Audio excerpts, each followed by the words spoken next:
What is up? It's Eli Skinner here with Simplify Real Estate. Wanted to holler at you about getting the price right. Okay, so I've got a couple notes here that I wanted to kind of hit you with, but this is about getting the price right with your clients, helping them arrive at the right answer when it comes to pricing their home. A lot of people want to reach for the stars, and in doing so, they miss dramatically. And it's not necessarily one of these reach for the stars, hit the moon moments.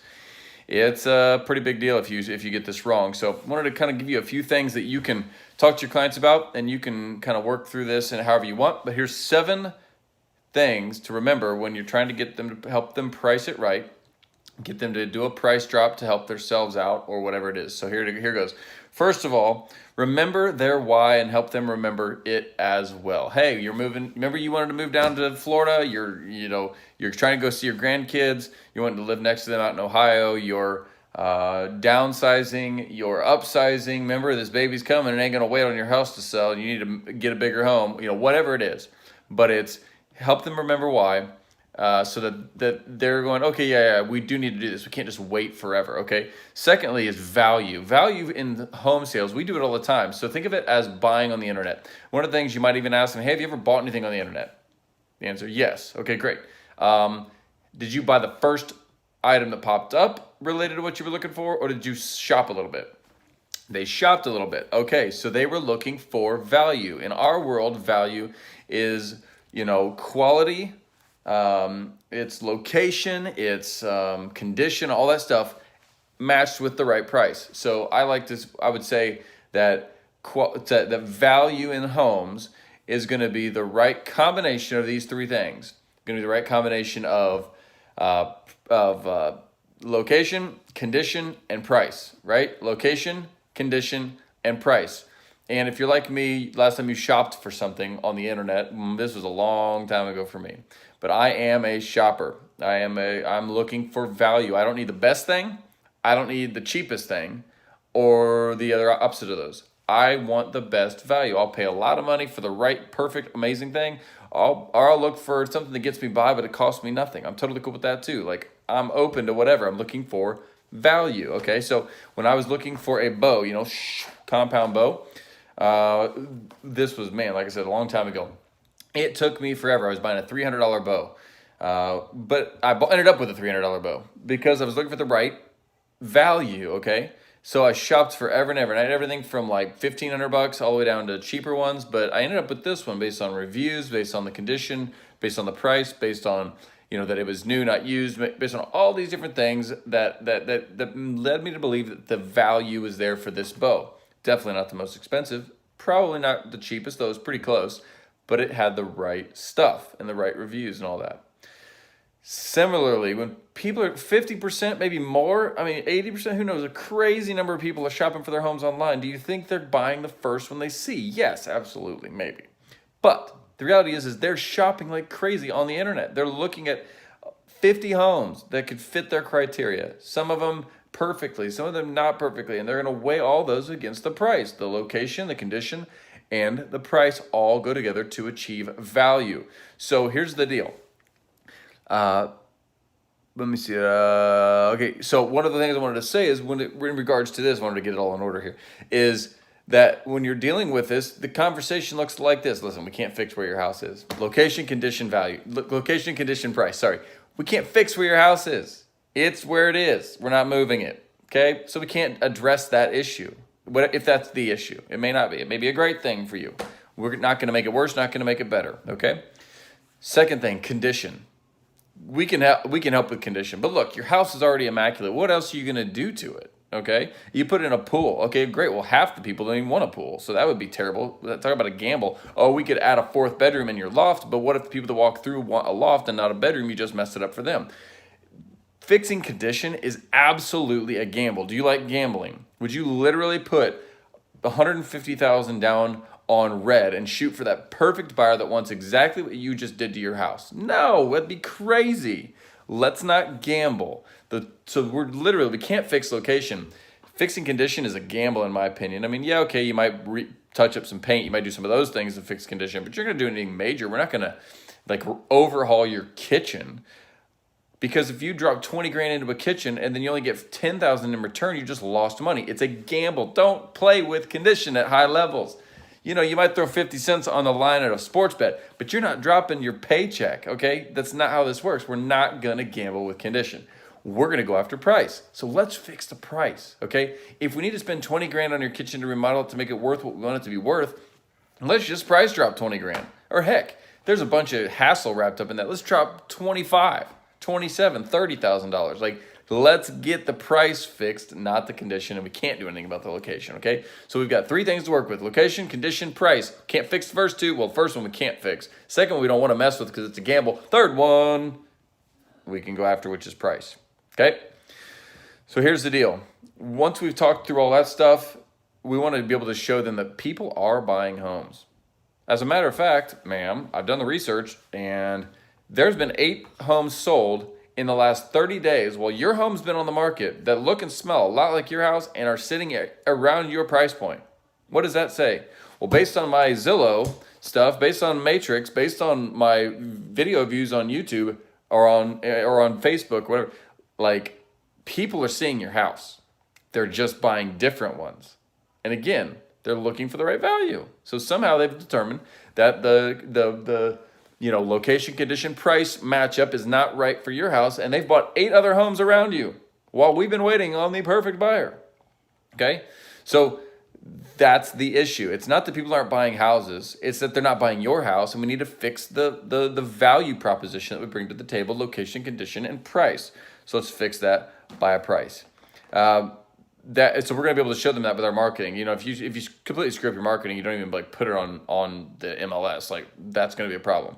But assuming you're not a complete idiot with marketing, like, it's price that sells homes, period. Because condition's a gamble, location's inevitable, price is the way to go. Okay, so people are seeing it and they're buying other houses. You know, like I said, they've bought 8 other houses in your area already over the last 30 days while you were on the market twiddling your thumbs, hoping to find the perfect buyer. Are you going to gamble looking for the long shot when you could have sold your house and moved on with your life?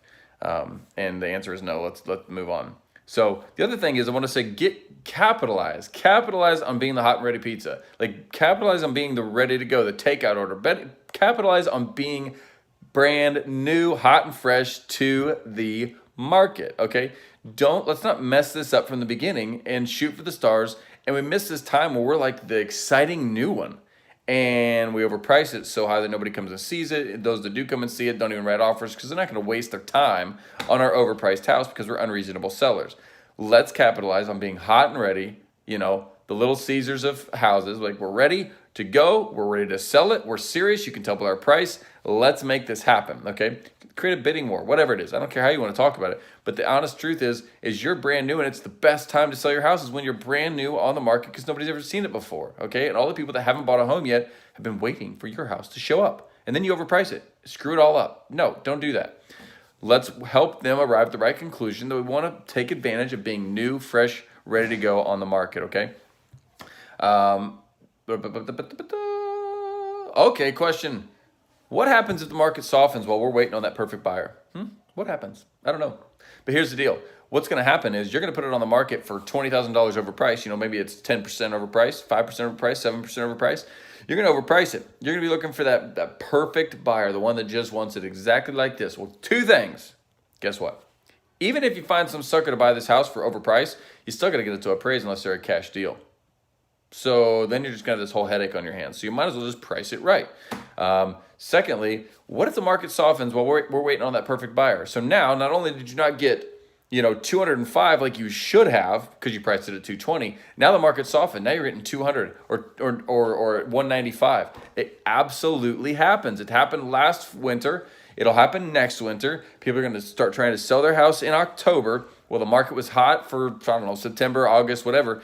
And they drop it on the market, overpriced at the end of September, beginning of October. Market softens by 5 or 7% over the course of the winter. They end up selling it late December, early January for 10% less than they should have if they would have just priced it right at the beginning, okay? Huge deal. So don't gamble on the long shot because the market might soften on you, and it happens all the stinking time. And really, at the end of the day, somebody's going to cut the legs out from your neighborhood. Somebody is going to cut the legs out from under your neighborhood, and it better be you. Did you hear me? It better be you. If you're the one standing there still on the market when your neighbor takes a price drop of 10 or 15% because he finally decided he wanted to sell his daggum house, if you're still on the market, you are hosed. You're not getting the price you wanted. You're getting less than they got because the market's on a downtrend. It's terrible, okay? Speaking of downtrend, let me make sure I haven't missed anything here.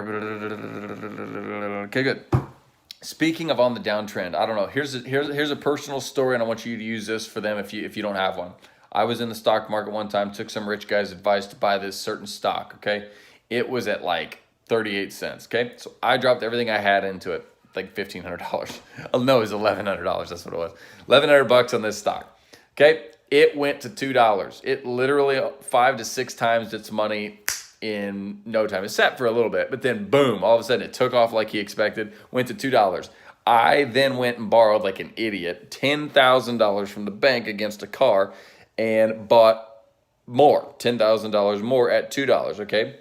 So whatever that is, 5,000 more shares.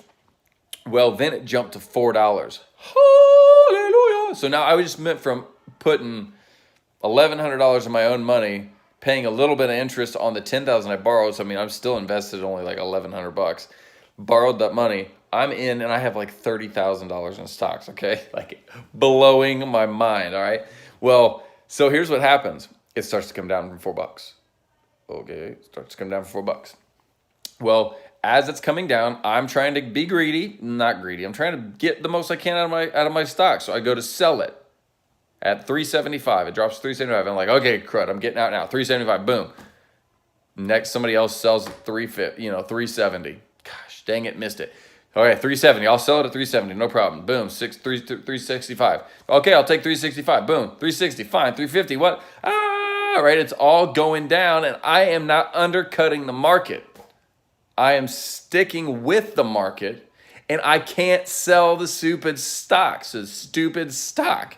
Okay, so finally I go, it's at like $3.50, right? I'm like, forget it. I see what's happening now. I'm like brand new to this. I see what's happening now. And I cut that thing down to $3.25. Boom, sold $3.25. I walk away with like $25,000. I don't know what the numbers really are. They were high, a lot of it. And I was so happy. All the while I was trying to save a few bucks. And in the course of me trying to, my hand's like flying around over here. In the course of me trying to save a couple bucks, to sell it at the peak of the market, to just get the perfect price, blah, blah, blah, I missed $5,000. I don't know, like 75 cents times 5,000, 6,000, 7,000 shares. I mean, thousands and thousands and thousands of dollars, all because I wouldn't undercut the market. If I would have undercut the market when it was at $4 and sold it at $3.75, I'd have made like $5,000 more, another like 20%. But I didn't do it because I was trying to hang on to the little bit that I could get on top. And I tell you what, it's not worth it. So you can tell that story about your stupid boss, not your boss, I'm not your boss, but your stupid leader, or your stupid owner of Simplify Real Estate, whatever, and how he screwed it up in his 20s and missed out on a whole lot of extra money, okay? Because I didn't undercut the market. You need to be the one to undercut the market because you, on a downtrend, which is what you've automatically created. When you price drop, you're creating a downtrend. When you create a downtrend, you have to undercut the market or you will not sell because someone will always do it lower than you.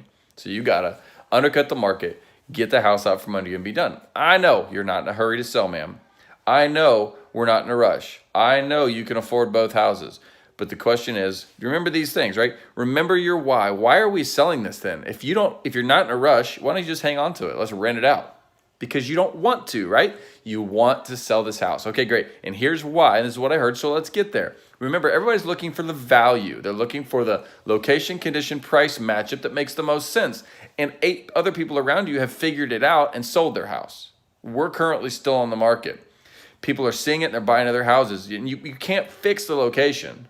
And we can't really fix the condition without doing a big gamble. So let's fix the price. Here is where we need to be. Capitalize on being the first people in. Capitalize on being hot and ready. You know, this is back at the Little Caesars Pizza, right? Or hot, fresh, hot and ready, whatever it is. I don't know. You're brand new to the market. That's the most exciting time. Sell your house when you're fresh to the market. All right. Don't gamble on a long shot and watch the market soften while you're gambling. If your money's still out there on the table when the market softens, you are hosed. You got to then come in at number 7, which is you've got to undercut the market on a downtrend. If the market is coming down, or if you've created a downtrend by overpricing your house already, let's get ahead of the game. Let's get underneath everybody. Let's get everything done. Price yourself below the competition. Make sure you're in the right, search regions. Like if you're at a $150,000 house, don't price it at 152. That's stupid. People are putting 150,000 and down in their search criteria. You just missed all those people. You're waiting on the 175 and down people to buy your 152 house now. Get your strategy right on your pricing for that reason too. But always undercut the market, especially on a downtrend. Anyway, this is the types of things you can talk to your sellers about so you can get the price right and you can help them do a price drop if they need it so they're just not sitting there forever. All right, talk to you later. Bye.